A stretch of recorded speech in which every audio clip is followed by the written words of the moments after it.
Good afternoon.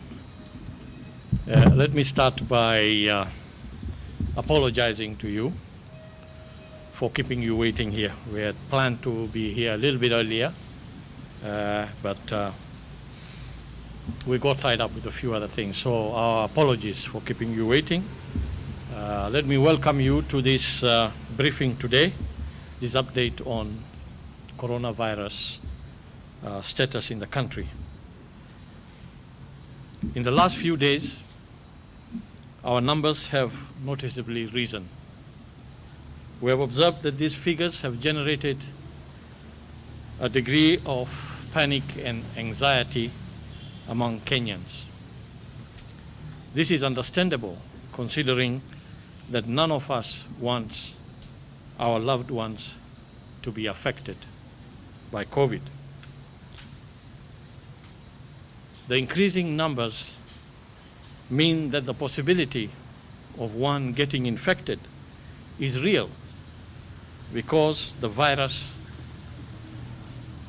is well entrenched in our community and is lurking in our midst.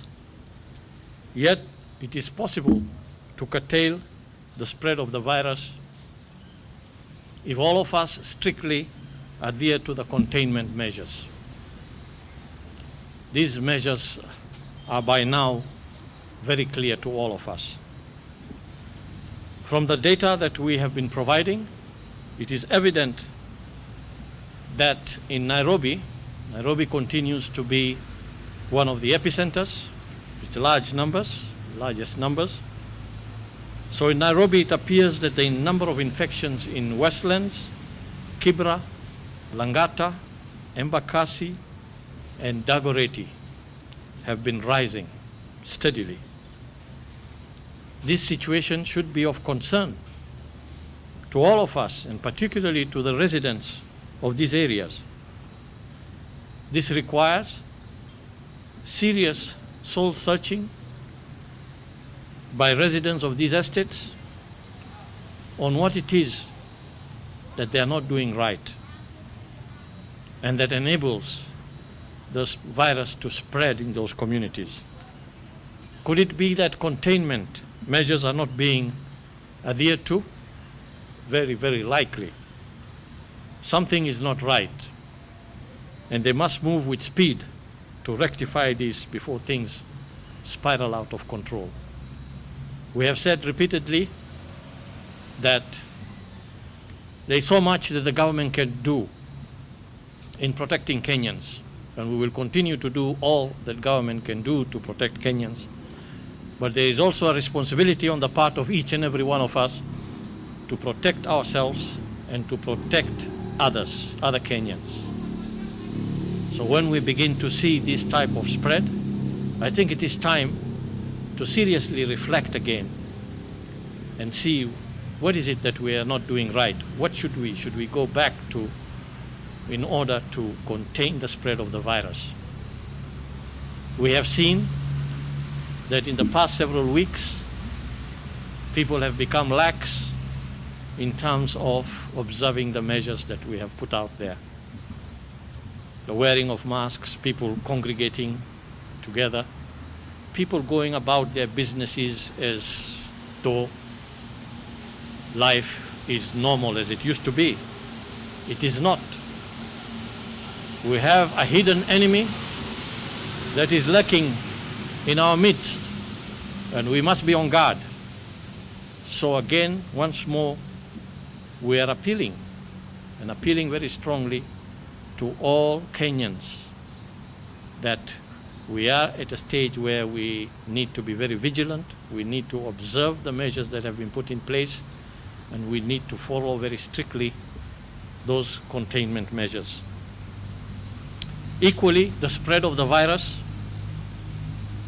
is also at our border points, particularly the border points at Malaba, Busia, Taveta, and Namanga. And this is a matter that remains of great concern to us.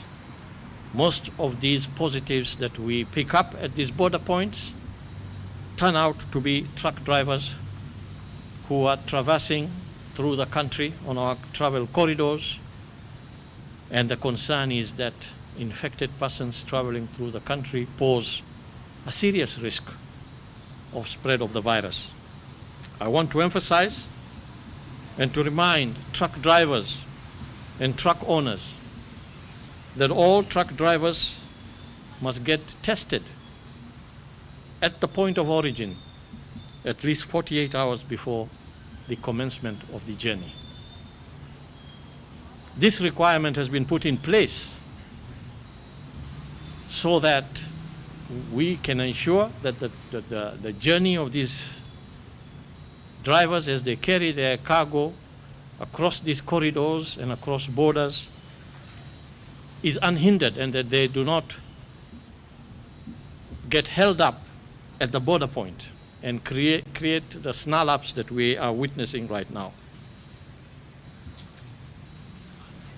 And it's important, therefore, that they must wait to receive these results before embarking on their journey if one tests negative. We are taking additional measures also to provide testing services that will cut down on the turnaround time of results at those border points. We are in discussions on how we can build some level of capacity at those points so that we can ease this congestion that is happening at the border points. But I think the most important thing is to follow the guidelines provided by the ministry, which is 48 hours, testing 48 hours before the journey begins. I want to appeal to all cross-border truck operators to abide by the protocols on the ministry's website. Employers are encouraged to advise their staff and general public accessing their workplaces to adhere to the laid down containment measures, which by now are very familiar to all of us. We'll continue to repeat it: hand washing, keeping physical and social distance, observing cough etiquette, avoiding face touching, proper use of face mask, avoiding gatherings, and staying at home as much as possible if one can do that. Turning to our COVID situation today, we have recorded the highest number of positive cases since the pandemic struck in our country. I say that with some level of qualification because today we have tested a sample of 6,024, and among these samples we have found 213 positive cases. The qualification I refer to is that you can note that the 6,000 is a large number. I think it's probably the largest one-time number that we have tested.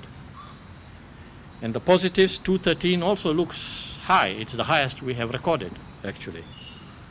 But we must also look at this in the context of the number of samples that we have tested. So if you look at it as a ratio, we have been testing approximately 2,000, roughly 2,000 samples a day.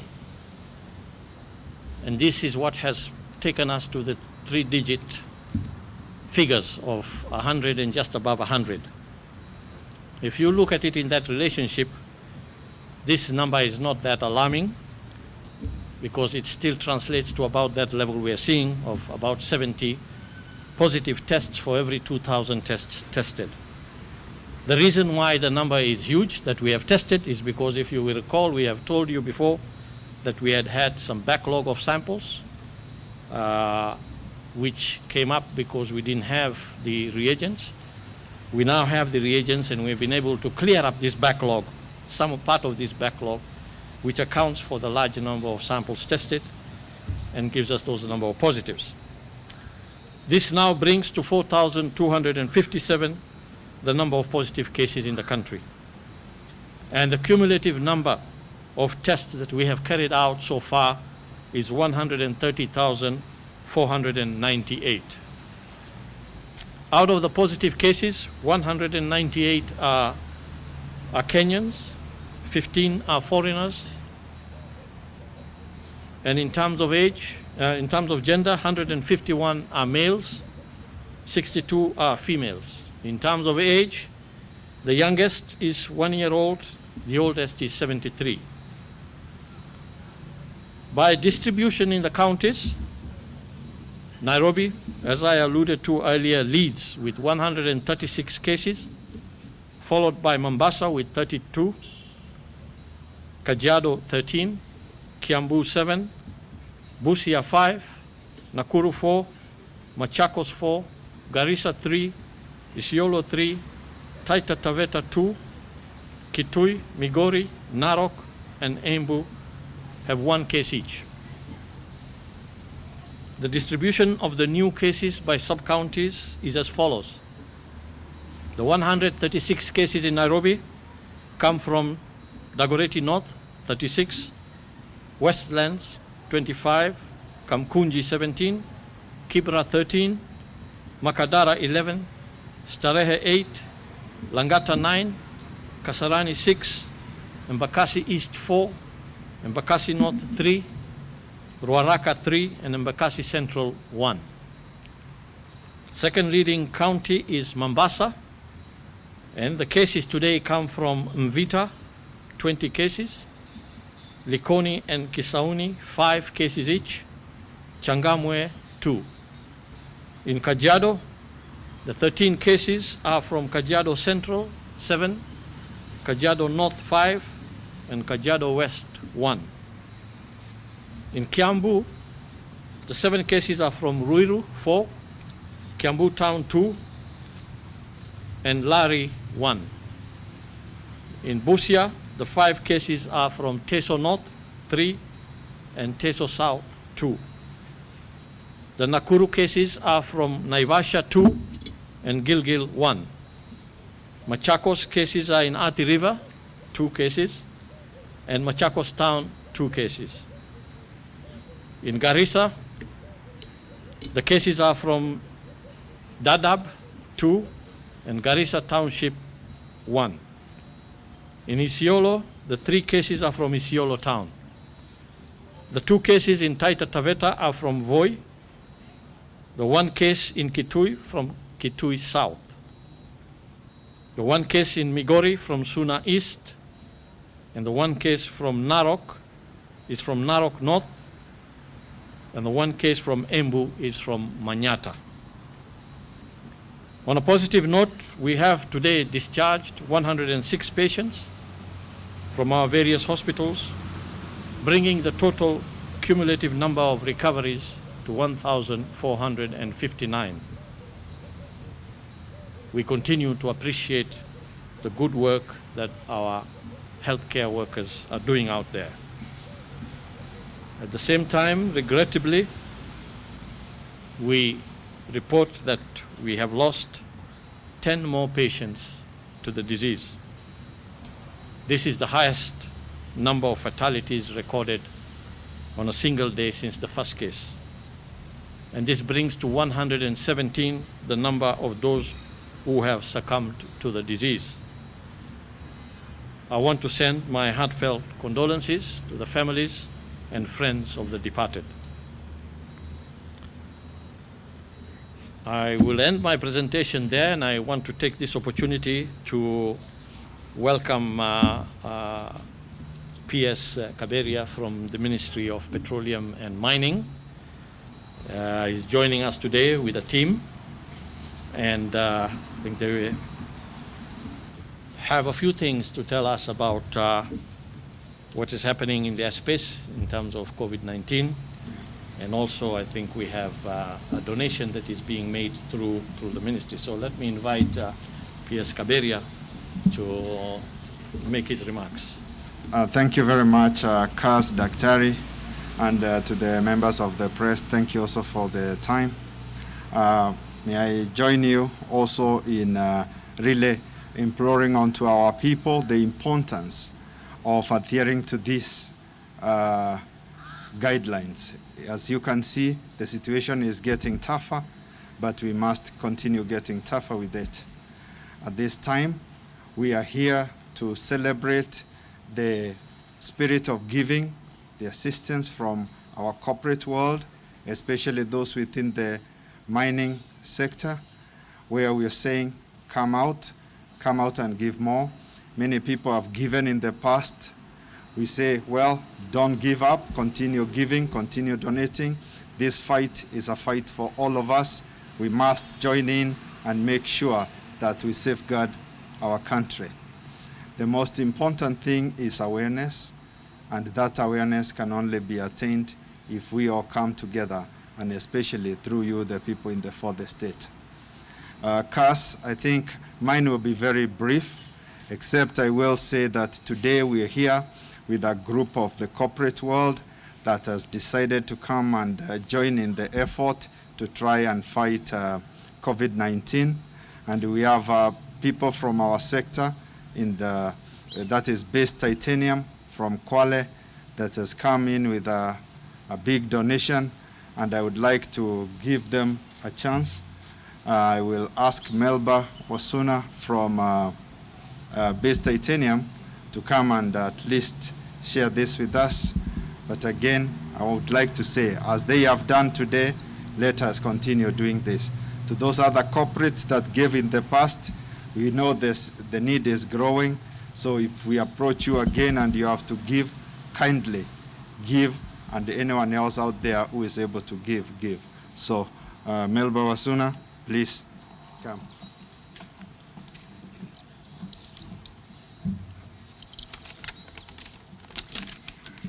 Asante sana, Bwana CAS, Ministry of Health.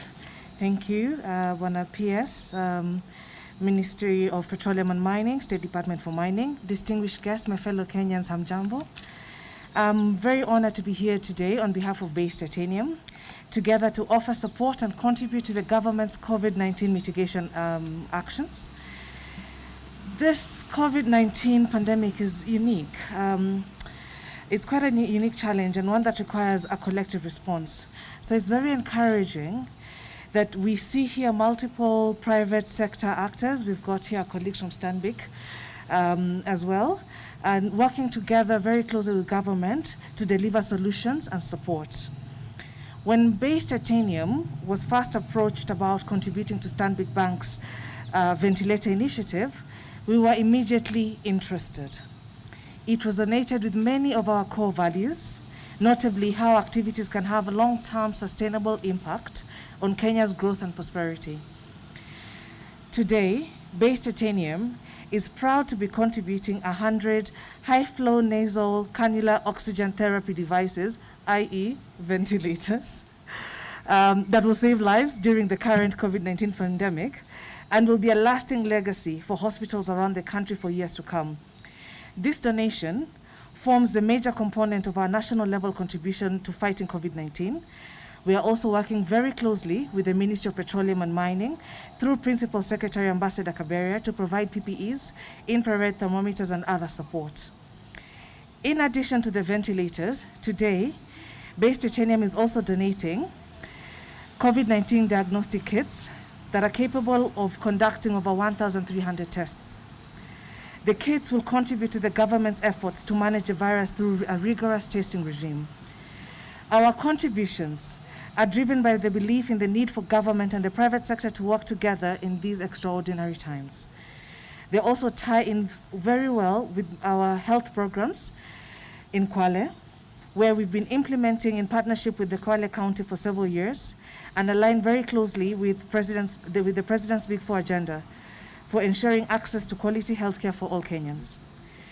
I'd like to extend my sincere appreciation to the Ministry of Petroleum and Mining, in particular the State Department of Mining, for being our partners in the development of Kenya's mining sector. Our strategic partnership with the Kwale County government continues to deepen, especially in the areas of poverty alleviation and assistance to the most vulnerable in these COVID-19 times. And of course, we must all commend Stanbic Bank and the Ministry of Health for spearheading the initiative to source these ventilators in the first place. As I conclude, His Excellency the President has repeatedly stated that we are at war with an invisible enemy, and we can win the war if we work together and make collective efforts. Base Titanium is proud to be a partner in this fight and will continue to look for further opportunities to support response efforts. Asanteni sana. Thank you very much, Melba. Now, you know, this kind of effort is actually spearheaded, put together by Stanbic. In that regard, allow me to just invite the CEO of Stanbic, Charles, to also come and say a word, and then we'll go back to Cass and we'll take questions.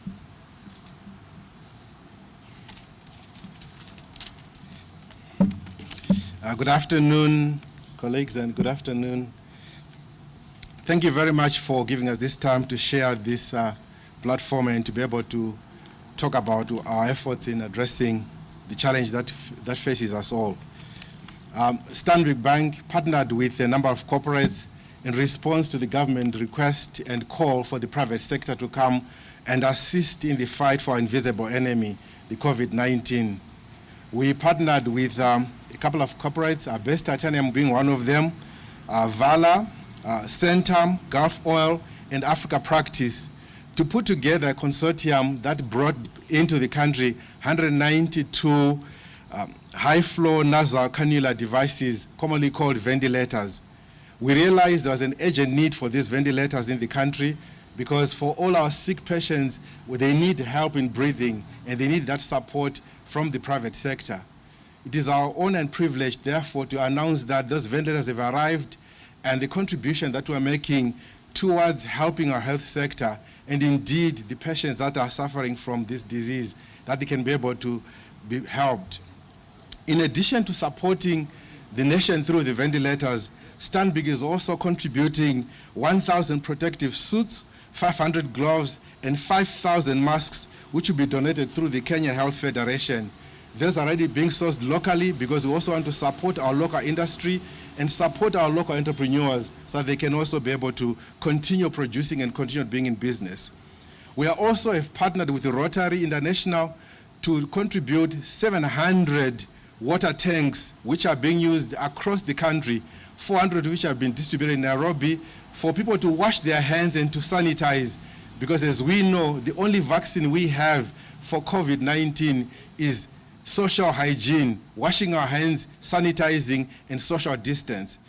To this end, Stanbic is proud to be associated with the private sector to continue to partner with the government to ensure that we can successfully fight this pandemic that we're facing and that we can all win at the end of the day. So we want to thank our partners, as I've indicated, Best Titanium we've worked with, Vala, Centum, Gulf Oil, and Africa Practice. We've come together to help work with us to be able to make this contribution possible and to support the nation's effort in fighting this disease. I want to thank you very much, and thank you, Minister of Health, for allowing us this opportunity to partner with yourselves to achieve this result. Okay. Let me take this opportunity to thank the team here that has made the donation today, and generally thank all those well-wishers who have been supporting the efforts of the ministry and in general the COVID-19 response, which is multi-sectoral. We have had a great outpouring of interest to donate, both from the private sector as well as from our partners, development partners, and many other well-wishers. I think it is very commendable. We want to encourage you to continue with that spirit of supporting the government's response. This pandemic that we are in is going to test us. It is going to stretch our resources, and we're going to need all the support that we can all muster in any form to be able to combat this pandemic. It's going to be drawn out too. So as the team was approaching here, I told them I was going to challenge them, and my challenge is that this is only a first donation. We're expecting to see more donations as time moves on. You understand the PPEs and that we use in this pandemic. These are one-time use disposable items that are very expensive. They need to be replaced all the time.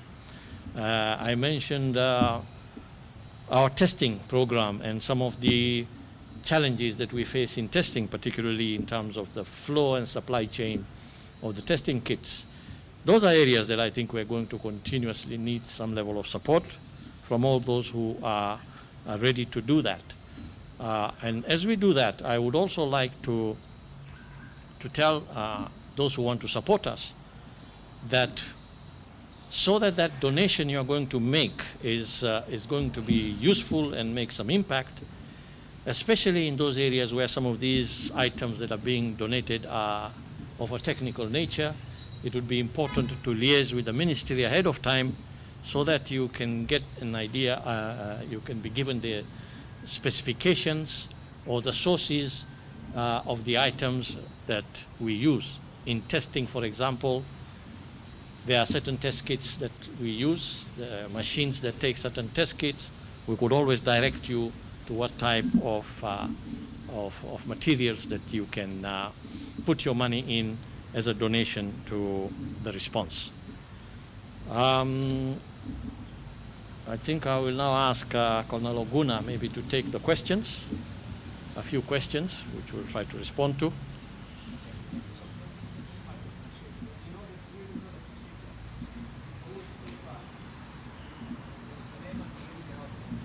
Oh, thank you. Hi, my name is Winnie from Ibru TV. Two questions. One, you talked about an increase in the numbers, and especially in Nairobi.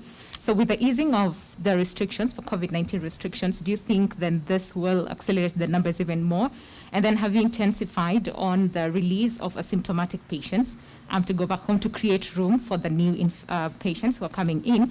And while on the same, for Dr. Amoth, there's a concern about the asymptomatic and pre-symptomatic patients, where some patients are believed to be asymptomatic and yet they are pre-symptomatic. So what are some of the ways that you're doing to identify whether one is pre-symptomatic or the other is asymptomatic? And then the second question is, what is the state or update on the 300-bed capacity isolation facilities in the counties? Have they been set up yet or not? Thanks.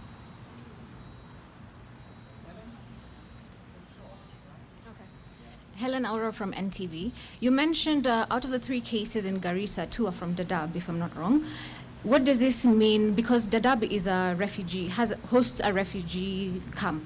So what does this mean in terms of preparedness, in terms of now, when it comes to refugees, not only even in Dadaab, but also in Kakuma as well? My second question, Mandera has recorded, or rather is still recording, a flattening of the curve. Does this mean that you'll lift the restrictions imposed at the county?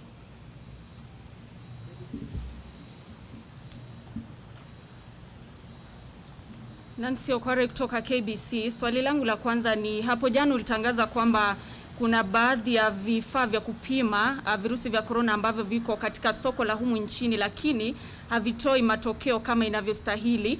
Na swali langu ni, je, vifaa hivi viliwasili vipi katika soko la humu nchini, na kama wizara mmeweza kutambua kule ambavyo vilitoka ili mchukue hatua zaidi?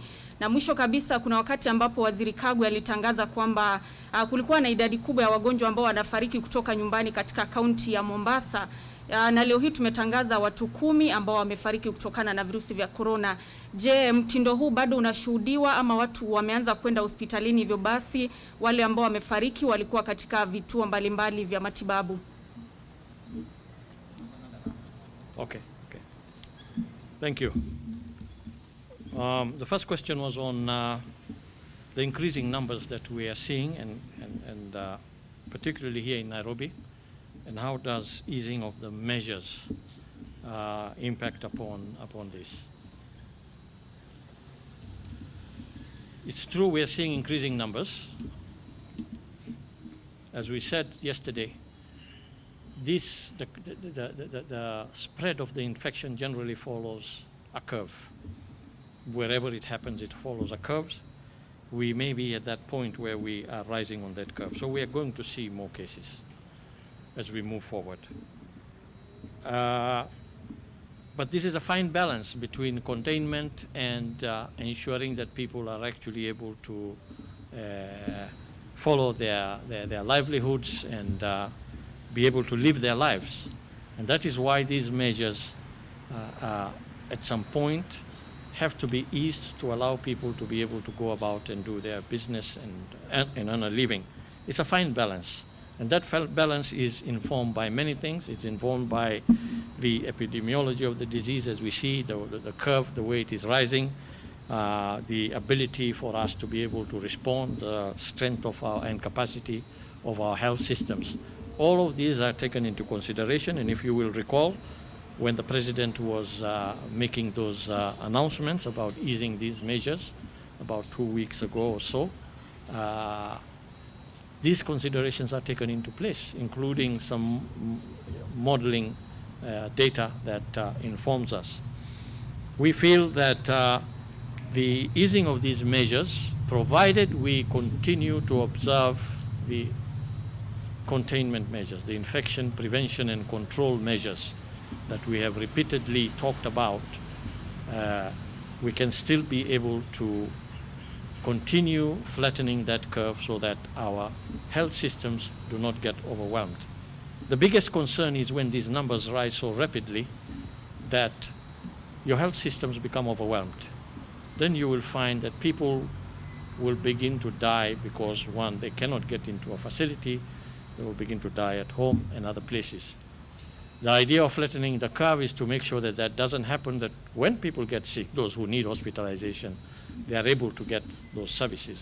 And that is what informed our strategy, change in strategy of looking carefully at asymptomatic cases, the level of risk they present, and the possibility of providing home-based care for them. The idea there is because a large number of our positives tend to be in that category of asymptomatic, where they could be taken care of under the right conditions in a home setting. That would then allow us to be prepared for any surge that happens as these numbers rise, and which we expect is likely to happen. And Dr. Amoth will talk a little bit more about that. In terms of the state of the 300-bed capacity, you will recall that, again, almost at that time when the President was making that statement, following that, there was a meeting between the Council of Governors and the Executive to ensure that this 300-bed capacity is met within a certain deadline. And in fact, resources have already been availed to this effect. There's a sum of about 5 billion Kenya shillings that you are all aware has been released to the counties as part of this COVID response. So I believe that is on track, and we should be hearing about that from the National Emergency Response Committee anytime soon. The 2 cases in Garissa, in the refugee camp, it's not the first time we have picked positives from Dadaab, especially Dadaab refugee camp. And there is capacity to be able to deal with cases if there are cases that need attention in Dadaab. There are actually some very good hospital within the refugee camp that has been beefed up to be able to deal with this. So yes, I know that when you get cases in situations such as a refugee camp or in a incarceration facility and so on, it raises concern because of the congestion and conditions in such places. As best as we can, we have taken the necessary action to ensure that, one, we try to minimize that happening. Two, if it does happen, we have put in place measures that will be able to isolate those and prevent the risk of transmission within those environments. About lifting the restricted movement in Mandera County, now that we are seeing the numbers are not rising and might even be coming down, I think that is a decision that will be made by the National Emergency Response Committee. I know that they should be meeting soon, and perhaps there may be some further addresses that need to be made on that. Let's wait for that and see what happens there. KBC talked on the rapid diagnostic tests that I spoke about yesterday. I think that's a very pertinent question that was asked. Why is it that, how did these rapid tests enter the market? Remember, I said that these rapid tests can play a role. They have a function that they can perform. Our concern is that if they are not used for that function but are used for another function, then that is not right. To use rapid diagnostic tests to claim that they test coronavirus, their test for coronavirus, is incorrect for now, because that's not what is used. These RDTs can be used for epidemiological testing to determine whether one has been exposed, whether one has antibodies. And in that sense, they can enter the market for that purpose. So our concern is that they are not used for a purpose that the ministry has not approved them for. There is a process. There's a lot of information that is still lacking in terms of the use of RDTs. When that information becomes available, if that information points to a fact that RDTs might be able to give an indication of diagnosis, then that determination will be made. In the meantime, RDTs cannot be used as a test to diagnose COVID-19, and I think that's the message that we want to send out there. Home deaths in Mombasa, which had increased. Again, I think Dr. Amoth will talk about that. But of course, we will expect some home deaths to continue to happen, because those home deaths that happen actually are people who are vulnerable to the virus. You know that there are categories of people. If you are beyond 60 and your immune systems are low, if on top of that you have another existing condition or a comorbidity, then you become vulnerable and could easily get infected and even be killed by this virus. Therefore, home deaths will occur because there may be such individuals who will pick a virus from maybe a family member or somebody visiting the home or somebody they've interacted with. And this person then might very rapidly deteriorate without knowing that it's actually the COVID virus that finally will kill the person. So we will expect to see some of these home-based deaths as we move forward. But we also want to ensure that those who are infected are identified very quickly and are taken into isolation and treatment facilities so that they can get the appropriate care. Let me hand over to Dr. Amoth, perhaps to respond to one or two of those questions. Thank you, CS Dr. Rashid. PS Ambassador Kabiria. Let me start from the last one on home-based deaths or community deaths. Out of the 10 mortalities you have reported today is only one that is a community or home-based death. And let me restate again that we are usually very concerned about home-based deaths because usually people who die at home means they're most likely symptomatic and they are shedding the virus in huge quantities. And in the spirit of Africans, as we care for the sick, then that puts the immediate members of the household at risk of transmission of disease. I want to report here gladly that the home deaths that we initially reported from Mombasa have since ceased. I want to thank Mombasa County through the leadership of Excellency Governor Joe and his team for a job well done. We'll still be on the lookout for home-based deaths wherever they occur so that we can be able to offer support to ensure that we change our health-seeking behavior so that people can be able to seek health services in health facilities.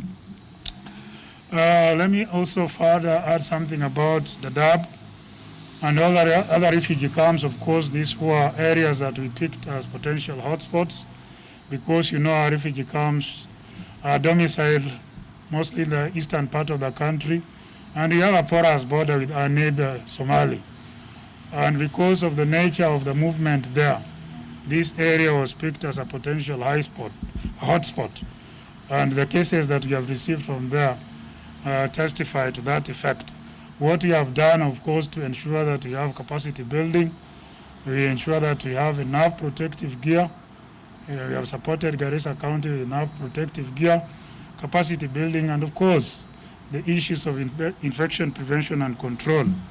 Further, working through a multi-agency team, that is a security apparatus, Department of Immigration, the public health officials, and the Nyumba Kumi initiative to ensure that anybody who moves in can quickly be identified and quarantined appropriately.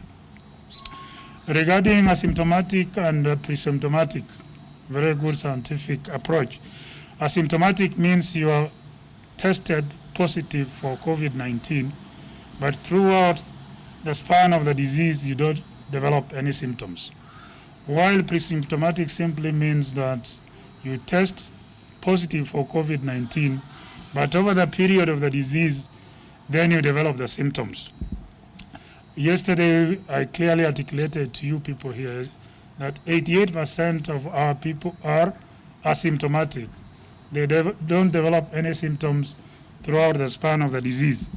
So it's only the 12% who either have symptoms or who are pre-symptomatic. Initially, they don't have symptoms, but over the course of the disease, they develop one symptom or the other, like fever, difficulty in breathing, cough, loss of taste, or loss of sense of smell. It is with this view in mind that based on the WHO guidelines on home-based care, we further refined our home-based care through the support of our case management team. And this criteria is a very strict criteria that requires, one, that you must have a positive COVID-19 test. Number two, you must be asymptomatic. So the moment you have any symptom, then you don't qualify for home-based care. Or if you are in home-based care and you develop any symptom during the period you are in home-based care, then automatically we transfer you to an isolation or a treatment center. This is to be able to safeguard the members of the household and the community at large.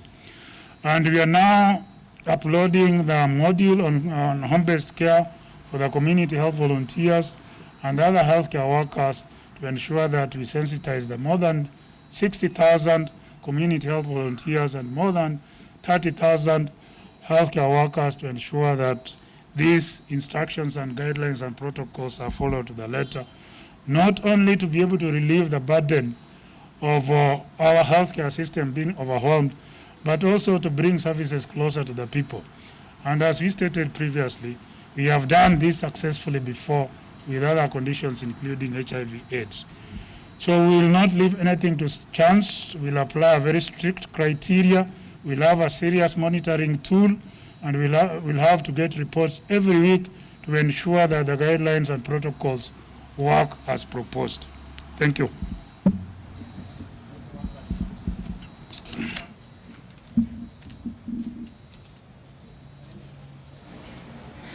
My name is Sam Gituku from Citizen TV. A few questions here. And first, on the 10 deaths that you're reporting, it would appear that they do not come from any of the cases that was in ICU as of reports yesterday. So I want to know the circumstances in which these people died. Is it because that those facilities they were admitted at were not offering the required care? Or, I mean, what exactly happened?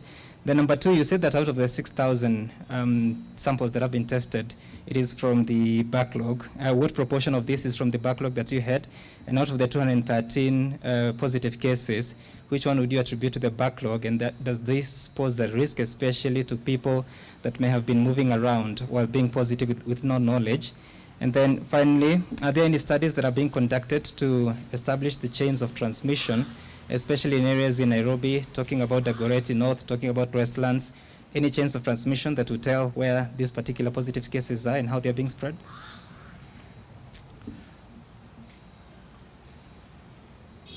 My name is Emmanuel Tov from KTN News. Just a few questions. One, we've recorded the highest number of deaths today. How many, and I'm looking for numbers for this question, how many of those did not have any underlying conditions? And for those who had the underlying conditions, what were the conditions and how many were they? And then number two, we've recorded 200 cases, over 200 cases today. Are we approaching the peak yet, or are we on the peak of these cases in the country? Thank you.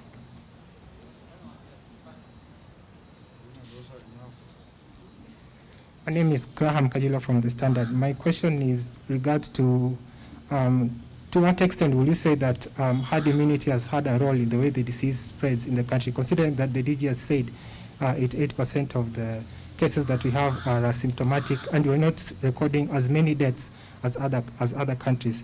My second question is probably to the CS. What will be your comment on some staff who have been transferred and have decided to go to court from the Ministry of Health? The last one is on the issue of teenage pregnancies. There was some scare yesterday about the numbers, which later some counties clarified, but at the same time, what initiative do you have in terms of managing such incidences, considering that children are not going to school at the moment? Okay. Thank you. Sam Gituku, you need some details on the 10 deaths that we have reported today, and I think even the gentleman from KTN News also asked about that. In terms of breakdown of these 10 deaths, where did they occur? What facilities? And what proportion of these deaths are from people who may have had some underlying conditions, and what type of conditions those are? I think that is a question for the technical team here to answer if they have that information on hand. We may not have that information here on hand right now, but I think Dr. Amot says he could respond to that. This requires looking at the statistics and breaking it down. So I'll leave it to Dr. Amot to respond to that question. But you also talked about chain of transmission, and what are we doing in terms of chain of transmission. The rapid response teams, their day-to-day work is actually to do the contact tracing and to go after every possible contact once a COVID positive case is determined. They develop very elaborate transmission maps that follow the number of people that a case may have had contact with. They then test those contacts as well. And if they find positives within those contacts, it creates another chain that needs to be followed up. So it's an elaborate process. And in fact, it is one of the pillars really of containing any pandemic. This is what is meant by the identify or trace and treat philosophy that is used in trying to curtail a pandemic. So we do that. That information is available. The rapid response team have all those details. And if there's any particular map that may be desired, I think it can be provided for any particular individual.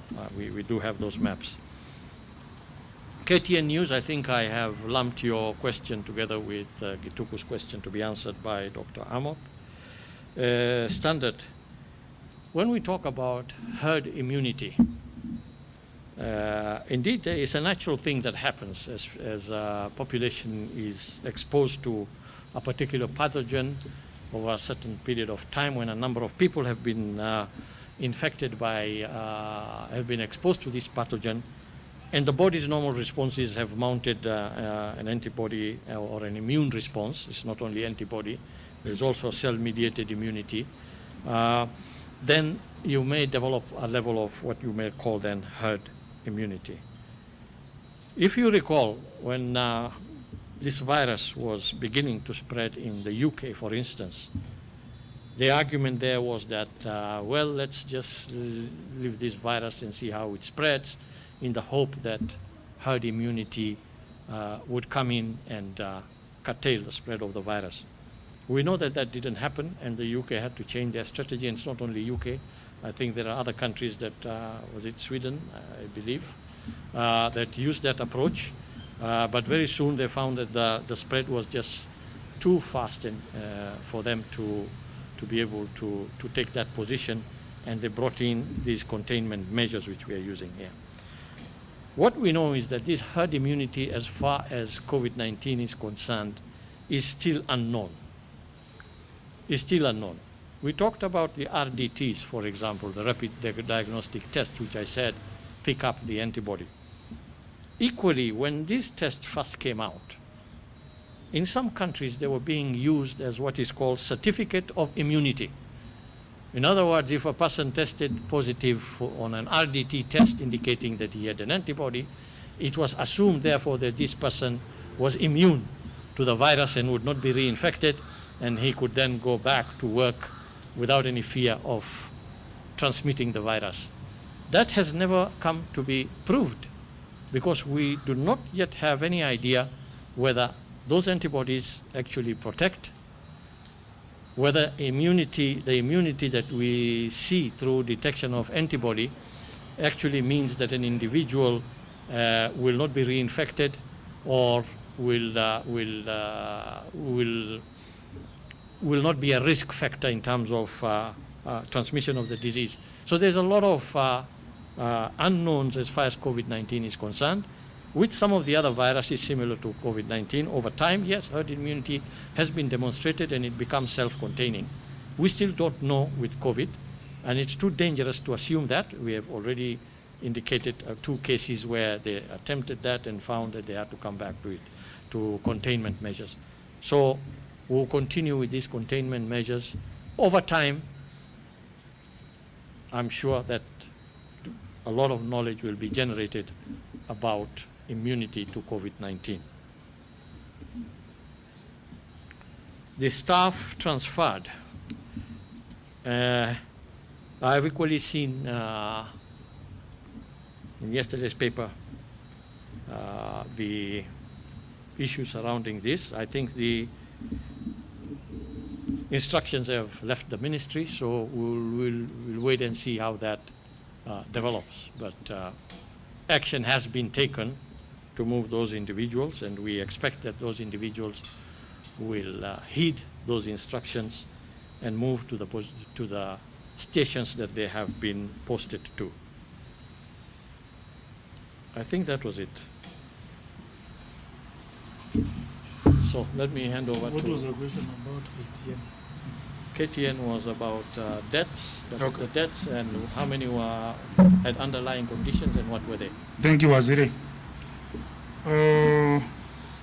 Again, let me start with the last. There was a question about teenage pregnancies that I think escaped the boss' attention. Yes, we got this report from Machakos indicating that we have 4,000 teenagers who have become pregnant since the onset of this pandemic. Remember, we had our first case in March. On the 13th of March is when we officially declared the first COVID-19 case in Kenya. On average, mothers who come for antenatal services in healthcare facilities come in the 3rd trimester, the last 12, 13 weeks of the pregnancy. So if you go back to March, and now we are on the 18th of June, we are basically talking of the first or second early second trimester. So it's very unlikely that even if these young girls fell pregnant, they have already gone to the facilities for somebody to verify that they are indeed pregnant. But that notwithstanding, our team at the Division of Reproductive Health are looking at this data. Remember also in the Kenya Demographic Health Survey of 2019, 400,000 teenagers get pregnant every year. So one county reporting 4,000 would also not be far-fetched. But I think we leave it to the team at the Division of Reproductive Health to look at the data and compare it with what we have in the District Health Information System. Then we shall be able to give you an appropriate answer. In terms of the deaths, we reported 10 deaths today. 9 of these deaths occurred in health facilities, 6 at Kenyatta University, Teaching, Referral and Research Hospital, 2 occurred at the Coast General Hospital in Mombasa, and 1 in Nairobi Hospital. And of course, I told you about 1 community death in Kiambu. That tells you that our health-seeking behavior is changing. Many people are going to the facilities. And this is not an indictment on the treatment of these particular cases. Remember, there's no cure for COVID. The treatment is basically supportive. So if you come and you have respiratory failure or you have kidney failure Basically, the role of the doctors and nurses and the laboratory people is to support you throughout that period and hope that you are able to pull through. I'm confident that even though we lost this number of people, these deaths occurred in facility and they received the best care that we could be able to afford them. In terms of the proportion of the 6,000, what came from the backlog, we had a backlog of just about 5,000 tests. So for today, maybe about 1,000, 1,500 could have come from the backlog. And I'm glad again to report that we have now since cleared the backlog of tests. There is always danger that if you have a backlog like that and somebody tests positive, after you have kept the specimen for 3-4 days or 1 week, and the person is moving around, of course, there's always that risk that he or she would be able to transmit the infection to other people. But what else could we be able to do? There was nothing because we didn't have the test kits to be able to confirm. What we pray and hope is that the global supply chain pipeline will get better and we'll have consistency in the test kits that we continue to get. There was an issue about transmission and contact tracing. It is usually very, very difficult to be able to do contact tracing once you have established community transmission. So linking somebody with a contact becomes very difficult and it becomes very, very expensive and tedious and tiring for the healthcare workers. So then you shift your plan from doing contact tracing to basically trying to contain the spread of the infection. Out of these 10, 7 of them, out of the 10 mortalities reported today, 7 of them had underlying medical conditions, with 4 having diabetes mellitus, 1 having hypertension, 1 had chronic myeloid leukemia or bone cancer, and 1 had HIV. And I think this is the second or third HIV COVID positive case that we are reporting.